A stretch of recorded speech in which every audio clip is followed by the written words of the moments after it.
तो कैसे हो तुम लोग। मुझे मालूम है तुम लोग एकदम अच्छे ही होगे और आज मैं तुम लोग के लिए लेके आया हूँ my wife is from thousand and एगो का चैप्टर नंबर 33।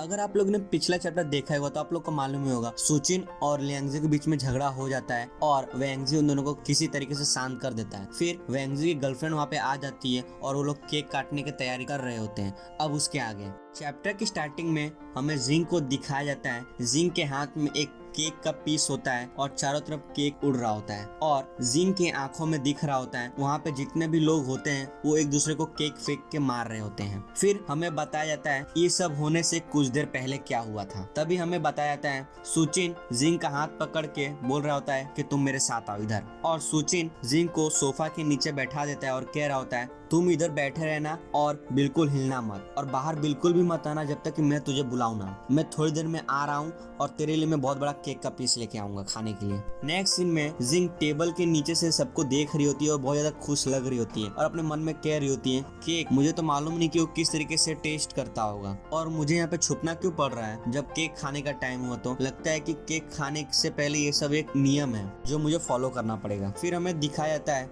वेंगजी और उसकी गर्लफ्रेंड केक काट रहे होते हैं और बाकी सब केक के चारों तरफ इकट्ठा हुए होते हैं और जिंग ये सब देख रही होती है और अपने मन में कह रही होती है मैं इसके आगे भी देखना चाहती हूँ कि आखिर आगे होगा क्या। फिर हमें दिखाया जाता है सुचिन ने एक प्लेट में केक का बहुत बड़ा टुकड़ा ले लिया होता है और बाकी सब एक दूसरे को केक लगा रहे होते हैं और जिंग अपने मन में कह रही होती है मुझे ऐसा लगता है कि जो केक है वो बहुत ज्यादा टेस्टी होगा। फिर सीन चेंज होता है और हमें दिखाया जाता है वहाँ पे जितने भी लोग होते हैं एक दूसरे को केक मार रहे होते हैं और लगा रहे होते हैं। कहते हैं ये ले तेरे चेहरे पे मैंने इतना बड़ा केक का टुकड़ा लगा दिया, तो मुझे देख मैं किस तरीके से तेरे चेहरे पे अभी लगाता हूँ। ये सब कह रहे होते हैं। जिंग ये सब देख रही होती है और बहुत ज्यादा चौंक गई होती है और जिंग अपना हाथ बढ़ा रही होती है और हमें दिखाया जाता है जितना बड़ा केक था वो सब गिर रहा होता है। तभी सुचिन कहता है तू बाहर क्यों निकल रही है, मैंने तुझे कहा था ना तुझे इधर छुपने के लिए। फिर हमें सुचिन को दिखाया जाता है। सुचिन कहता है तुझे क्या हुआ, तू इतना टेंशन में क्यों लग रही है, और एक बहुत बड़ा केक का टुकड़ा लाया होता है। फिर सुचिन जिंग के पास जाके बैठ जाता है और कह रहा होता है ये सब पागल लोग मुझे कितना थका दिए हैं, और उसके चेहरे पे केक लगा हुआ होता है और सुचिन कह रहा होता है मुझे मालूम था ये हरामी वेंगजी इतना बड़ा केक जानबूझ के ऑर्डर किया ताकि हम लोग एक दूसरे को केक से मार सकें। फिर नेक्स्ट सीन में सुचिन जिंग को बहुत बड़ा केक का टुकड़ा दे रहा होता है, कह रहा होता है ये ले, जब केक की लड़ाई चालू हुई थी उससे पहले ही मैंने बहुत बड़ा केक का टुकड़ा संभाल के तेरे लिए रख लिया था, तो इसे खा के देख। फिर जिंग सुचिन से वो केक का टुकड़ा ले लेती है और थोड़ा सा उदास लग रही होती है। फिर केक को खा रही होती है। जब केक खाती है तभी सुचिन जिंग से पूछता है तो इसका स्वाद कैसा है। फिर जिंग का मूड थोड़ा अच्छा हो जाता है और कह रही होती है बहुत ज्यादा टेस्टी है। फिर जिंग अपने मन में कह रही होती है मैं ये चाहती हूँ कि अगर सेकंड मिस होती तो उससे भी एक केक खाने का मौका मिलता। फिर हमें जिंग जिसके बारे में बात कर रही होती है उसका चेहरा दिखाया जाता है लेकिन उसका चेहरा बराबर से नहीं दिखाते और जिंग अपने मन में कह रही होती है मेरी जो सेकंड मिस है वो अपने खाने से ज्यादा बिल्कुल भी नहीं खाती और वो बस थोड़ी सी ब्रेड का टुकड़ा खाती है और बहुत ज्यादा पानी पीती है और उतने में ही वो अपना पूरा जिंदगी गुजार रही है। और मुझे मालूम है उसने आज तक कभी भी ये केक जैसी चीज कभी नहीं खाई होगी। मुझे लगता है अगर मैं ये केक वहाँ पे उस समय लेके चली गई तो वो खाएगी तब उसे बहुत बहुत ज्यादा खुशी होगी। फिर नेक्स्ट सीन में हमें दिखाया जाता है जिंग ने केक खा लिया होता है और सुचिन अपने चेहरे से केक साफ कर रहा होता है और वेंगजी दूसरे को केक लगा रहा होता है। फिर जिंग सुचिन से पूछ रही होती है ये लोग इतने बड़े केक को एक दूसरे को क्यों मार रहे हैं, वो भी इतना ज्यादा टेस्टी फूड को बर्बाद कर रहे हैं। तभी सुचिन जिंग को कह रहा होता है ये केक इसीलिए होता है कि एक दूसरे को मार के खराब किया जाए। अगर तुझे केक खाने का इतना ही मन कर रहा है तो क्यों ना मैं अगली बार तेरे को एक केक खरीद के दे दूं और वो केक सारा का सारा तेरा ही होगा, उसमें से एक भी चीजें ना बर्बाद नहीं होगा, तू सारे के सारे चीज को खा सकती है। फिर जिंग को दिखाया जाता है जिंग थोड़ा सा उदास लग रही होती है और अपने मन में कह रही होती है इतने स्वादिष्ट खाने को एक दूसरे को फेंक रहे हैं सिर्फ मजे के लिए, और वो लोग के सारे कपड़े इतने अच्छे होने के बावजूद भी एक दूसरे के कपड़े गंदे कर रहे हैं सिर्फ हंसने के लिए। सच में इस समय की दुनिया बहुत ही अच्छी है। और हमें दिखाया जाता है पार्टी में बहुत सारे लोग एक दूसरे को इतना केक लगा दिए होते हैं और बहुत बड़ा केक था उससे पूरी तरीके से तबाह कर दिए होते हैं। जिंग अपने मन में कह रही होती है सच में ये समय गोल्डन पीरियड है। फिर हमें जिंग के केक का प्लेट दिखाया जाता है जो पूरी तरीके से खाली होता है और वहाँ पर बहुत सारे लोग मजे कर रहे होते हैं, नाच रहे होते हैं। फिर सुचिन और जिंग को दिखाया जाता है वो चुपचाप उधर बैठे हुए होते हैं। फिर हमें कहानी बताई जाती है, वो कहानी वाला कह रहा होता है ये जो समय है इसे ही गोल्डन पीरियड कहा जाता है, सबसे शांति वाला समय है और सबसे अच्छा,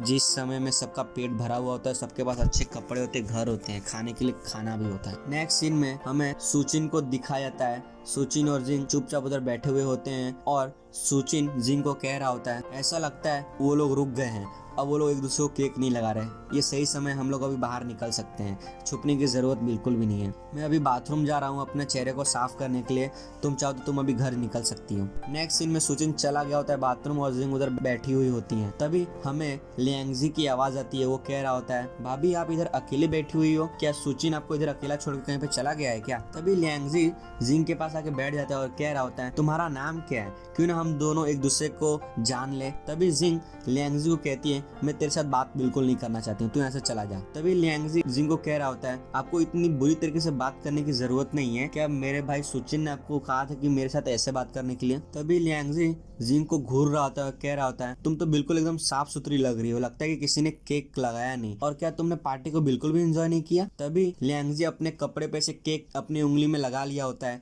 और जिंग को लगाने जा रहा होता है। कह रहा होता है, क्यों ना मैं तुम्हें केक थोड़ा सा लगा दूं। ये देखने के बाद जिंग वहां से उड़ जाती है और कह रही होती है, तुम करना क्या चाहते हो? तभी लियांगजी जिंग को कह रहा होता है, यहाँ पे जितने भी लोग हैं सबके कपड़े खराब हो चुके हैं केक से, लेकिन सिर्फ तुम ही अकेली हो जिसका कपड़ा खराब नहीं हो। क्यों ना मैं थोड़ा सा कपड़ा खराब कर दूं तुम्हारा। और लियांगजी अपने हाथ में केक का टुकड़ा लेके जिंग के पास जा रहा होता है और जिंग बहुत ज्यादा परेशान लग रही होती है। तभी जिंग अपनी मुट्ठी को टाइट कर लेती है और ऐसा लगता है कि वो अभी लियांगजी को एक पंच मारने वाली होती है। तभी सुचिन वहां पे आ जाता है और लियांगजी का कंधा पकड़ लेता है और बहुत ही गुस्से में लियांगजी को कह रहा होता है, तुझे आके किसने कहा तू जिंग को केक लगा सकता है? और उसके कंधे को बहुत जोर से दबा रहा होता है। और नेक्स्ट सीन में सुचिन लियांगजी को एक पंच पेट में मार देता है और फिर हमें दिखाया जाता है लियांगजी बहुत ज्यादा जोर से मार खाया होता है। और फिर हमें दिखाया जाता है लियांगजी को बहुत जोर से लगा होता है, उसके चश्मे बाहर निकल गए होते हैं और उसकी आंखें भी इतनी बड़ी हो गई होती है कि पूछो मत। और सुचिन लियांगजी को कह रहा होता है, एक थोड़ी तमीज से बात करने का आज के बाद। फिर सुचिन उधर दूर खड़ा होता है, ऐसा लगता है कि एक और पंच मारने वाला है। तभी लियांगजी को भी गुस्सा आ जाता है और वो सुचिन को एक पंच मारता है और कहता है, हरामी कहीं के। फिर नेक्स्ट सीन में दिखाया जाता है लियांगजी के एक पंच से सुचिन के नाक और मुंह से खून निकलने लगता है और वो बहुत ज्यादा दूर जाकर टेबल पे गिर जाता है। नेक्स्ट सीन में वेंगजी को दिखाया जाता है। वेंगजी चिल्ला के कह रहा होता है, अरे तुम लोग फिर से लड़ाई करना चालू कर दिए। और वहाँ पे एक लड़की है जो फोटो खींच रही होती है और वो लोग बात कर रहे होते हैं। फिर वेंगजी और चिल्ला के कह रहा होता है, तुम दोनों रुक जाओ, इससे ज्यादा लड़ाई बिल्कुल भी मत करना। और यहाँ पे